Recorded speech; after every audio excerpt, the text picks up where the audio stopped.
I'm reporting live from my basement. And we are going to investigate today on the Ferguson shooting. And I will switch over this case to Taylor.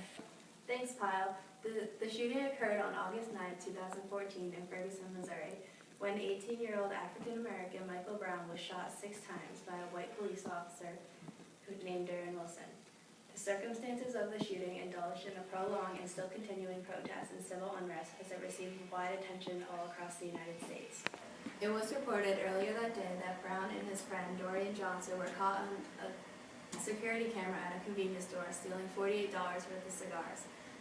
A police dispatcher reported a stealing in progress whose description matched that of Brown and Johnson. They were then spotted by Wilson that same day and then ordered to move to the sidewalk. That's right, Taylor. A struggle then took place between Brown and Wilson through the window of the police SUV when the first bullet hit Brown's arm. When Brown finally escaped Wilson's grip, Johnson and Brown fled. Johnson managed to hide behind a car. Meanwhile, Wilson pursued after Brown. It was then that Brown was struck by Wilson's gun 6 times, and Brown died no less than 90 seconds later. Now let's go over to Pyle, who's interviewing Michael Brady, a witness. Hello, Brady. I'm here with Michael Brady, and let's move over to him. So, Michael, what did you witness that day when you looked outside your window? Well, from the window, I saw Michael Brown, and Johnson. So, altercations going on out there. So I ran outside to record. Took out my phone. I saw them, and I saw Brown running in the street. And did you hear the first gunshot fire? Not that I know of. I mean, I ran outside. The gap between from the time I was inside and out, I could be wrong, but I didn't hear any gunshots.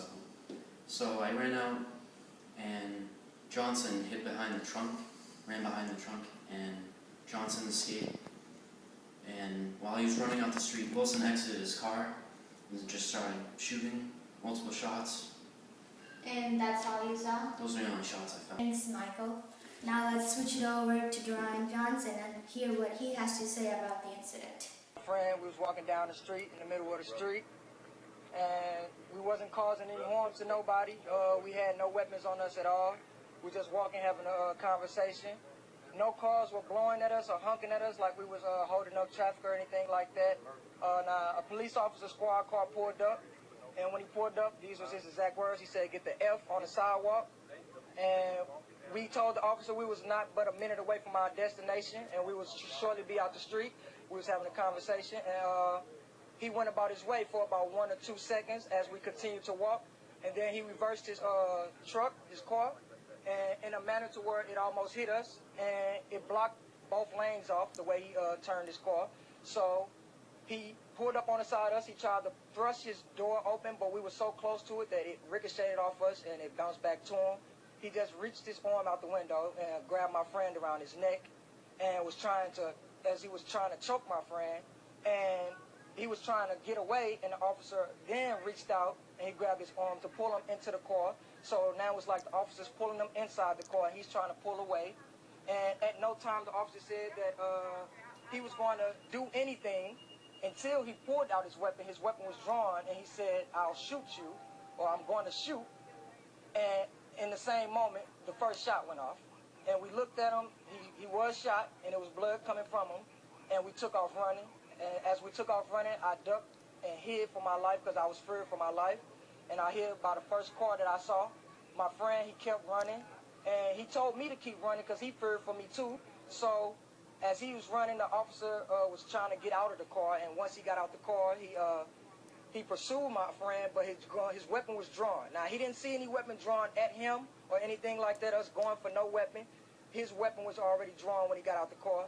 He shot again, and once my friend felt that shot, he turned around and he put his hands in the air, and he started to get down, but the officer still approached with his weapon drawn, and he fired several more shots, and my friend died. Didn't say anything to him. He just stood over and he was shooting.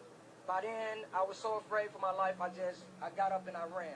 Now let's hear from Darren Wilson himself and his side of the story about the incident. As I was opening the door, I said, "Hey, come here for a minute." And that's when he turned and said, "What the are you going to do about it?" and slammed my door shut on me. I used my door to try and push him back and yell at him to get back. And again, he just pushed the door shut and just stares at me. And as I look back at him, all of a sudden, punches start flying.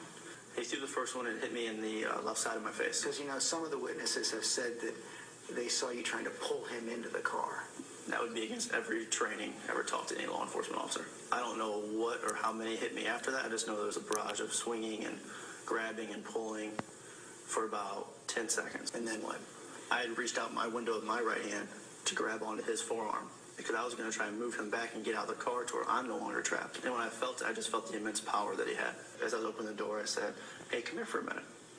And that's when he turned and said, "What the are you going to do about it?" and slammed my door shut on me. Slam the door shut? Yes. I used my door to try and push him back and yell at him to get back.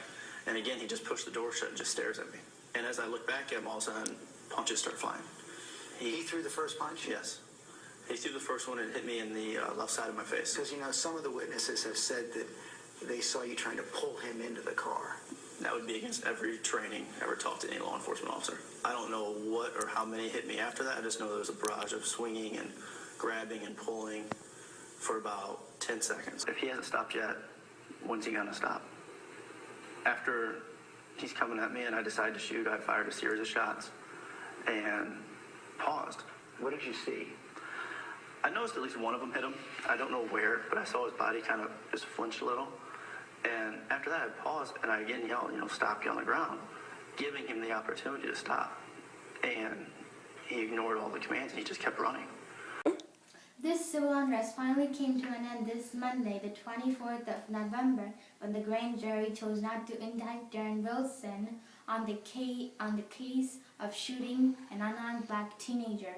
And the people of Missouri, and the nation for that matter, are not happy with this verdict. And some people have even chose to take matters into their own hands and rebelled against the decision of the grand jury. And the nation is now met with chaos, especially in Ferguson, Missouri. It came as much shock when Darren Wilson submitted his resignation after having been in service since 2011. And in the letter first published in the St. Louis Post-Dispatch, Mr. Wilson said, "It was my hope to continue in police work, but the safety of other police officers and the community are of paramount importance to me. It is my hope that my resignation will allow the community to heal." A nation has gathered in unity to protest the decisions made by the grand jury all across the United States. And the future of Ferguson, Missouri still remains a mystery and a thing behind the past. Signing off, this is your host Payal from ABCD News, and I hope you have a good day.